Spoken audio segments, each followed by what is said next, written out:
장례식장 문을 열고 들어섰을 때 저는 눈을 의심했습니다. 국화 향과 희미한 향 냄새가 코끝을 찔렀고 낮게 깔린 조문객들의 속삭임이 귓가를 스쳤습니다.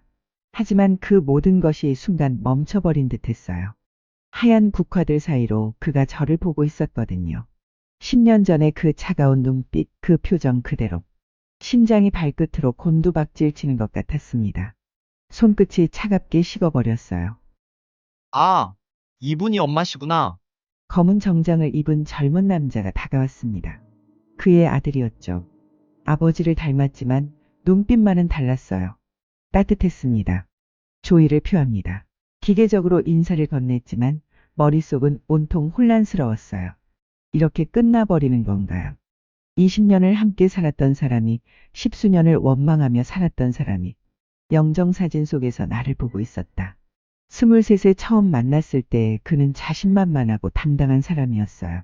저는 그런 그가 좋았습니다. 함께 걸었던 한강변에서 평생 너만 사랑할게 라고 속삭이던 그의 목소리가 아직도 생생해요.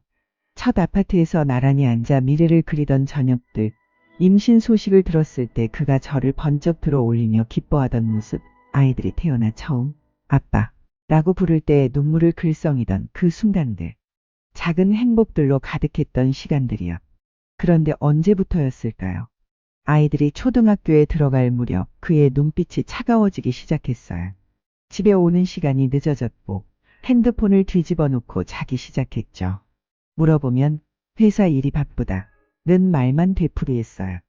어느 날 밤 그가 샤워하는 사이 울린 문자 소리. 호기심에 받다가 정말 후회했어요. 오늘 밤도 늦어? 기다릴게. 심장이 얼어붙는 것 같았습니다. 떨리는 손으로 위로 올려보니 더 충격적인 내용들이 있었어요. 몇 달간 주고받은 메시지들, 만남 약속들, 그리고 아내한테는 비밀이야 라는 말까지. 다른 여자가 생겼어. 40이 넘어들은 그 한마디에 제 세상이 무너졌습니다. 조용히 밥상을 차리던 제게 그는 마치 날씨 이야기라도 하듯 담담하게 말했어요. 이혼하자. 서류는 준비해뒀어. 왜? 왜 갑자기? 갑자기가 아니야. 진작 끝났어야 했는데 미뤘을 뿐이지. 이혼 서류를 던지며 나가는 그의 뒷모습을 바라보며 저는 무너지는 집안에 홀로 남겨졌어요. 아이들이 아빠 어디 가세요? 라고 매달려도 그는 돌아보지 않았습니다. 얼마 후 우연히 그 여자를 마주쳤어요. 동네 카페에서 그와 다정하게 앉아있는 모습을 본 순간 다리가 후들거렸죠. 나보다 10살은 어려 보이는 화려한 화장에 몸에 꼭 맞는 원피스를 입은 여자였어요. 그녀가 저를 보더니 의외로 먼저 다가왔습니다. 안녕하세요. 저 알고 계시죠? 뻔뻔하다 못해 당당했어요. 죄송해요. 하지만 저희는 진짜 사랑하는 사이예요. 당신도 이제 놓아주세요. 그 순간 정말 뺨을 때리고 싶었지만 꼭 참았어요. 대신 조용히 말했죠. 사랑이라고 하시는군요. 같이 살아온 세월은 뭐였을까요? 그건 이미 끝난 일이잖아요. 차가운 말투에 가슴이 더 아팠습니다. 끝난 일이라니. 20년 세월과 두 아이가 그냥 끝난 일이라니. 세상 사람들은 나를 대단한 여자라고 했지만 밤이 되면 방 한구석에 웅크리고 앉아 베개를 적셨죠. 그렇게라도 하지 않으면 이 고통을 이겨낼 수 없었어요. 나는 그저 버티는 여자였을 뿐이었습니다. 새벽 4시에 일어나 시장에서 나무를 다듬었어요. 찬바람에 손끝이 갈라져도 하루벌이를 위해서는 어쩔 수 없었죠. 낮에는 식당에서 설거지를 밤늦게까지는 공장에서 봉제 일을 했어요. 엄마, 친구들이 아빠 없다고 놀려요. 울먹이는 둘째를 안아주며 저는 속으로 눈물을 삼켰어요. 아이들 학원비 한 푼이라도 아끼려 낡은 옷을 고쳐 입고 미용실 대신 집에서 머리를 자르며 살았죠. 손가락 끝이 바늘에 찔려 아파도 눈물은 참았습니다. 아이들 앞에서만은 강한 엄마로 남고 싶었거든요. 큰아이 고등학교 졸업식 날이었어요. 다른 부모들은 화려한 옷을 입고 왔는데 저는 몇 년 전에 산 검은 정장이 전부였어요. 그런데 졸업식장에서 그를 봤습니다. 그 여자와 함께 멋진 양복을 입고 나타난 거예요. 아빠, 큰아이가 달려가자 그는 어색하게 안아주었어요.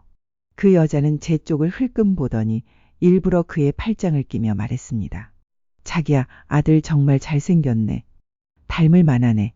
마치 자신이 그 아이의 엄마인 양 행동하는 모습에 저는 주먹을 꽉 쥐었어요.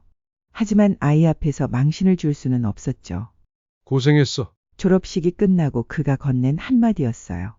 양심은 있었나 봅니다. 하지만 너무 늦었죠. 조문을 마치고 돌아서려는데 딸이 조용히 눈물을 훔치는 모습이 보였습니다. 아들은 굳은 얼굴로 조문객들을 맞고 있었고요. 그 순간 제 마음속 어딘가가 뭉클해졌어요. 그런데 큰아들이 제게 다가와 조심스럽게 말을 꺼냈습니다. 엄마, 아빠 이야기 좀 해도 될까? 무슨 이야기? 사실은 아빠가 엄마한테 하지 못한 말이 있어. 갑자기 가슴이 쿵 내려앉았어요.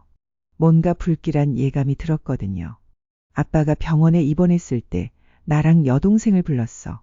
그리고 진실을 말해줬어. 아들의 목소리가 떨리고 있었습니다. 그 여자 말이야. 사실 아빠를 협박했어. 아빠 회사 돈을 횡령했다고 거짓으로 신고하겠다면서 증거도 조작해놨다고 했대. 뭐라고? 아빠는 엄마랑 우리를 지키려고 그 여자 말을 들었던 거야. 이혼하지 않으면 엄마를 감옥에 보내겠다고 했대. 아빠 명의로 된 빚도 다 엄마한테 넘어간다고. 세상이 돌고 있는 것 같았어요. 이게 무슨 소리인가요? 아빠는 10수년 동안 그 여자한테 시달렸어. 돈을 계속 달라고 하고 더 좋은 집으로 이사해달라고 하고 안 들어주면 엄마한테 해코지하겠다고 협박했대. 딸도 울먹이며 말을 이었어요.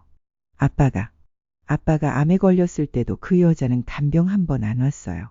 오히려 병원비 될 돈 있으면 자기한테 달라고 했대요. 그래서 아빠가 마지막에 우리한테 말했어. 엄마한테 미안하다고, 사랑했다고. 하지만 어떻게 진실을 말할 수가 없었다고. 무릎이 꺾이는 것 같았습니다. 아들이 급히 저를 붙잡았어요. 아빠 유품 정리하다가 찾았어. 아들이 건넨 것은 낡은 일기장이었어요. 떨리는 손으로 펼쳐보니 10수년간의 고통이 그대로 적혀 있었습니다. 오늘도 그녀의 전화. 돈을 더 달라고. 안 주면 아내를 고발하겠다고. 내가 어떻게 아내를 감옥에 보낼 수 있나. 아이들이 아빠를 그리워한다고 아내가 전화했다. 가고 싶지만 갈 수 없다. 그녀가 미행한다. 아내와 아이들이 위험해질까봐 암 진단을 받았다. 죽기 전에 진실을 말해야 할까? 하지만 그러면 아내가 더 고통받을 텐데. 다시 영정사진을 바라봤습니다. 이제야 보였어요. 그의 눈빛이 차갑기만 했던 게 아니라 절망으로 가득했다는 걸. 병색이 완연한 얼굴이 아니라 10수년간의 고통으로 깎여나간 얼굴이었다는 걸. 그는 배신자가 아니었습니다. 가족을 지키려다 스스로 희생양이 된 사람이었어요. 엄마, 괜찮아? 큰아들이 조심스럽게 물었습니다. 하지만 저는 대답할 수 없었어요. 10수년 동안 그를 원망하며 살았는데 사실 그는 우리를 지키기 위해 혼자 고통받고 있었던 거였어요. 그 여자는 이제 어디 있을까요? 그가 죽자 홀연히 사라져버렸다고 했어요. 진짜 사랑이 아니라 그저 이용만 했던 거죠. 눈물이 쏟아졌습니다. 미안함과 안타까움 그리고 뒤늦은 사랑이 한꺼번에 밀려왔어요. 미안해. 정말 미안해. 영정사진을 향해 작은 목소리로 속삭였습니다. 이제야 진실을 알았지만 너무 늦어버린 거죠. 장례식을 마치고 1년이 지났습니다. 문화센터 서예 교실에서 붓을 들고 있는데 옆자리에 온화한 미소를 가진 분이 말을 걸어왔어요. 글씨가 참 예쁘시네요. 감사합니다. 그분은 제 이야기에 끝까지 조용히 귀 기울여주는 사람이었어요. 과거를 따지지도 않고 조언을 하려 들지도 않았죠. 그냥 들어주었습니다. 오랜만에 마음이 편안해지는 시간이었어요. 집으로 돌아가는 길 문득 생각했습니다. 내게 남은 인생이 얼마나 될까? 새로운 인연이 다시 상처를 주지는 않을까? 닳고 다른 마음으로 다시 누군가를 마주할 수 있을까? 하지만 이내 고개를 끄덕였어요. 과거의 상처가 저를 묶어두는 족쇄가 아니라 새로운 삶을 시작할 수 있는 힘이 되었다는 걸 깨달았거든요.